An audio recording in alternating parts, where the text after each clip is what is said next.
Good morning student. आइए इस WhatsApp के माध्यम से, ऑनलाइन क्लासेस के माध्यम से आज क्लास 8 के लिए फसल उत्पादन एवं प्रबंध, क्रॉप प्रोडक्शन एंड मैनेजमेंट। पिछले वीडियो के माध्यम से आप लोगों को मैं बताया कि फसल किसे कहते हैं और इनकी कौन कौन से पद्धतियां हैं जिसके द्वारा हम कोई भी फसल का उत्पादन कर सकते हैं। तो उन्हीं में से आज सबसे जो पहला चरण होता है वो है आपका मिट्टी की तैयारी, प्रिपरेशन ऑफ सॉइल, यानी मिट्टी की तैयारी। क्योंकि फसल उत्पादन करने के लिए सबसे पहले आपको मिट्टी का तैयारी करना होगा। किस रूप से करेंगे और क्यों किया जाता है ये इसमें जानना है। तो मिट्टी की तैयारी का अर्थ होता है मिट्टी को उलट पलट करना, मिट्टी को हल्का बनाना, पोला करना, ये होता है मिट्टी की तैयारी। अब जाने कि इसको क्यों हम लोग हल्का क्यों करते हैं, मिट्टी का उलट पलट क्यों करते हैं। तो देखिए, मिट्टी का उलट पलट करने से क्या होता है कि मिट्टी हल्की होती है और हल्की होने के कारण फसल की जो जड़ें होती है वो गहराई तक जाती है और पोली मिट्टी में क्या होती है, जो हल्की मिट्टी में क्या होती है, कणों के बीच में वायु होने के कारण पौधों की जड़ें आसानी से शोषण कर सके, आसानी से वह शोषण कर सकती है। शोषण क्यों जरूरी है? क्योंकि मिट्टी से ही कोई भी फसल, कोई भी पौधे मिट्टी से, क्योंकि मिट्टी में आप लोगों को पहले बताया कि मिट्टी में खनिज, लवण, जल, वायु ये सभी उपस्थित होते हैं। मिट्टी में भी वायु उपस्थित होते हैं।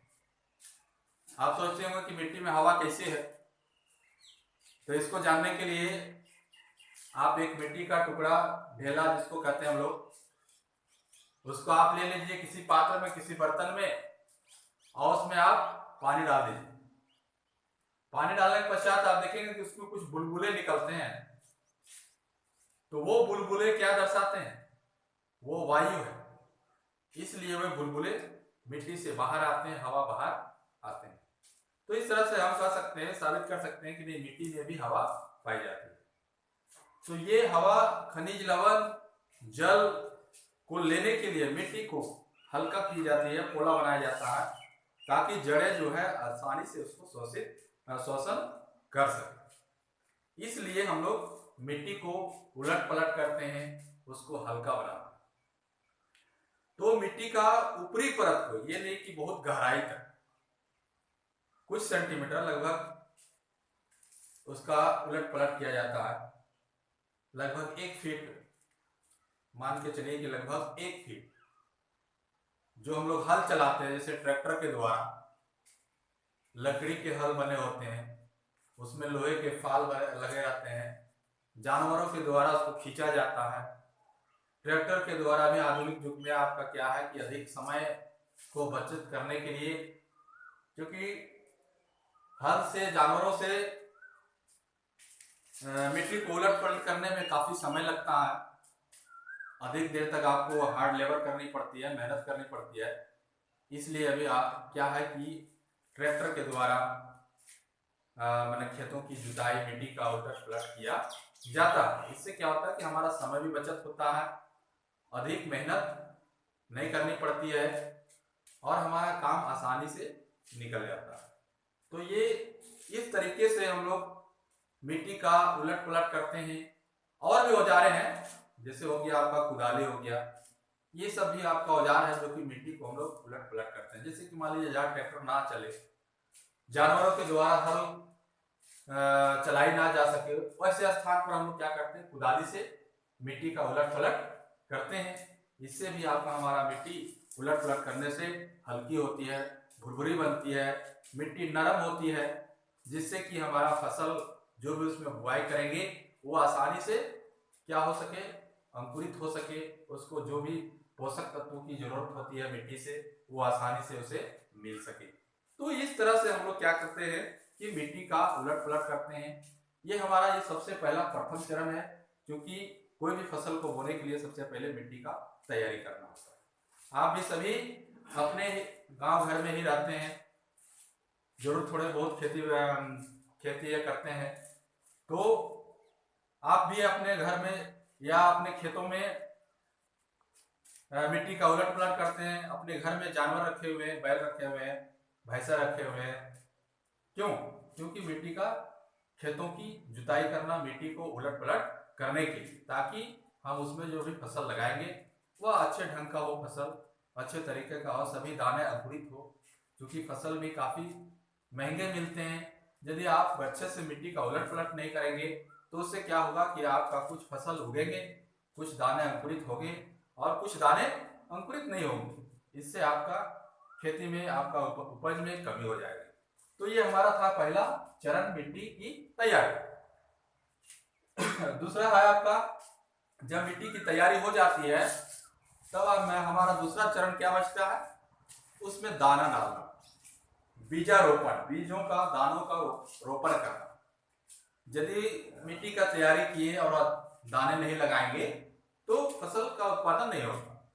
इसलिए लोग, किसान जो भी वर्ग के होते हैं, वो क्या करते हैं कि अच्छे से अच्छे फसल को बीजारोपण करने चाहते हैं और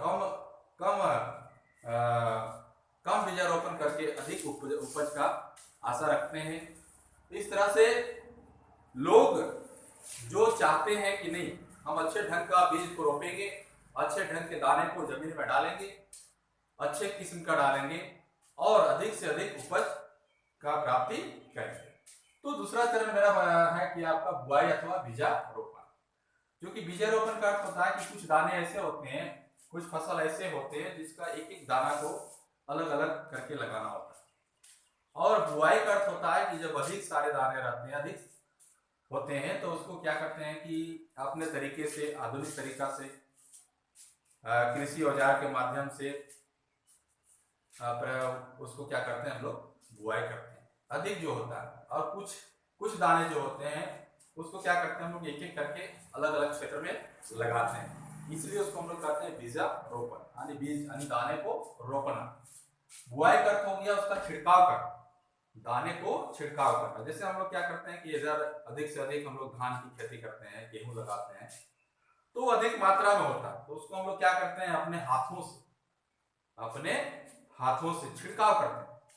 बराबर मात्रा में देखते हुए उसको छिड़काव किया जाता है जमीन में, और उसे फिर पाटा से, यानी जिसको हम लोग ढोहड़ कहते हैं, ढोहड़ या चौक जो बोलते हैं उसका नाम है, पाटा उसको बोला जाता है। तो उसके माध्यम से हम लोग क्या करते हैं, दाने को फिर से मिट्टी में चला करके उसको ढक दिया जाता है। क्योंकि आप ऊपर में छोड़ दीजिएगा तो मिट्टी में नहीं जाएगा दाना, तो फिर आपका अंकुरित नहीं होगा। इसलिए उसको पाटा के माध्यम से, उसी ढोहड़ चौक जिसको बोलते हैं अपने भाषा में, उसके माध्यम से हम लोग क्या करते हैं, उसको दाने को मिट्टी में ढक देते हैं। तो इस तरीके से हम लोग दाने को क्या करेंगे, बुआई करते हैं, बीजारोपण करते हैं। बुआई करने के लिए कुछ तरीके भी हैं, जैसे कहा जाता है सीड ड्रिल है। ये दो चीजें ऐसे हैं जिसके माध्यम से, सीड ड्रिल के माध्यम से दाने को अंकुरित बुआई कर सकते हो। वो क्या होता है कि हल में लगा रहता है, उसका कुप्पी एक बना रहता है, इसमें दाना डाला जाता है। जैसे जैसे आपका हल चलता जाएगा, इस कुप्पी के माध्यम से दाना आपका नीचे गिरता चला जाएगा और वो जमीन में बराबर मात्रा में वो डलाता चला जाएगा। तो इस तरीके से हम लोग क्या करते हैं, बुआई करते हैं। तो ये आज का हमारा 2 टॉपिक था। अगले दिन मैं आपको और चरण, क्योंकि 8 चरण आपको लिखाया गया था, इसके आधार पर मैं बारी बारी से अगले क्लास वीडियो के माध्यम से बताऊंगा।